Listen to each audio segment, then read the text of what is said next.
दिल्ली मेरठ का ये कॉरिडोर करीब 82 किलोमीटर का है और दिल्ली से मेरठ 60 मिनट में आम जनता दूरी तय कर लेगी।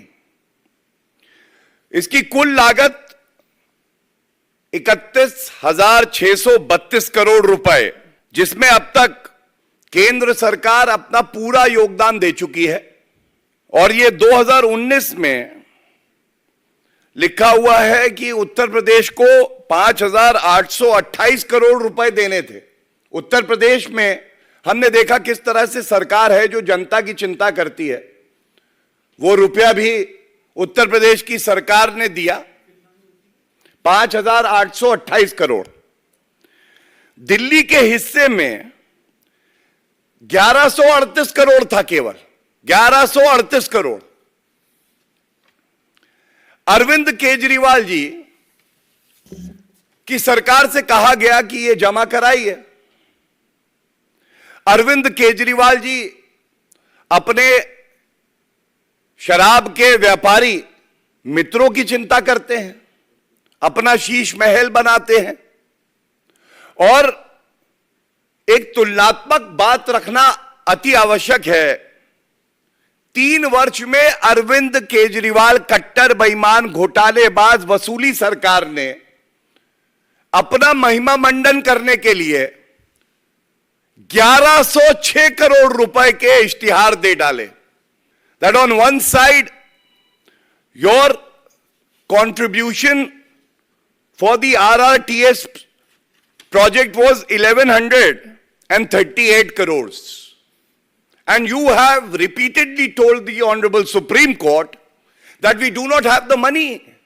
और ये सर्वोच्च न्यायालय का जो आदेश मैं पढ़ रहा हूं, सर्वोच्च न्यायालय ने कहा,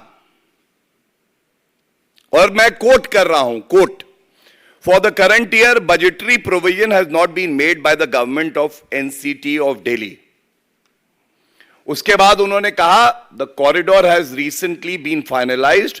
In these circumstances, we direct the Delhi government to contribute rupees 265 crores.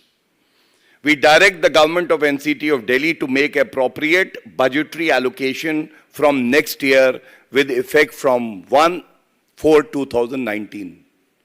कुछ बातें प्रमुखता से उठ के आती हैं।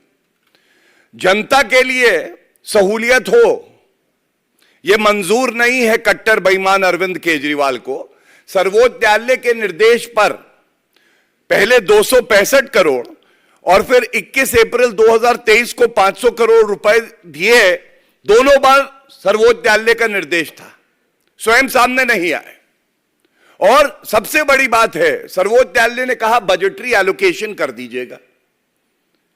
क्यों नहीं किया अरविंद केजरीवाल जी? इसी तरह से 21 अप्रैल 2023 को उन्होंने कहा, we call upon the state government to make the requisite budgetary provision if not already made, और 500 करोड़ रुपए तुरंत रिलीज किए जाएं। ये अप्रैल 2023 में।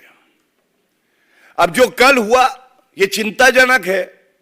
स्पष्ट सर्वोच्च न्यायालय ने जो टिप्पणी करी, अभी आदेश आया नहीं था लेकिन ये टिप्पणियां थी जो रिपोर्ट हुई, उसमें कहा गया कि अरविंद केजरीवाल की सरकार अपने हिस्से का जो पैसा जमा कराना है वो नहीं करा रही, जिससे RRTS प्रोजेक्ट जो कि जनता के हित में है उसमें लागू करने में देरी हो रही है।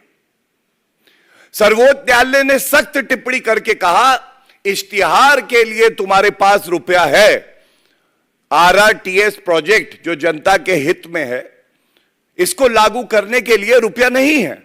3 साल का पूरा विश्लेषण, पूरा खाका, कितना रुपया इश्तिहार में इस घोटालेबाज अरविंद केजरीवाल सरकार ने किया है, सर्वोच्च न्यायालय ने कहा है कि उसका ब्यौरा हलफनामे के साथ शपथ लेकर सर्वोच्च न्यायालय के समक्ष रखें।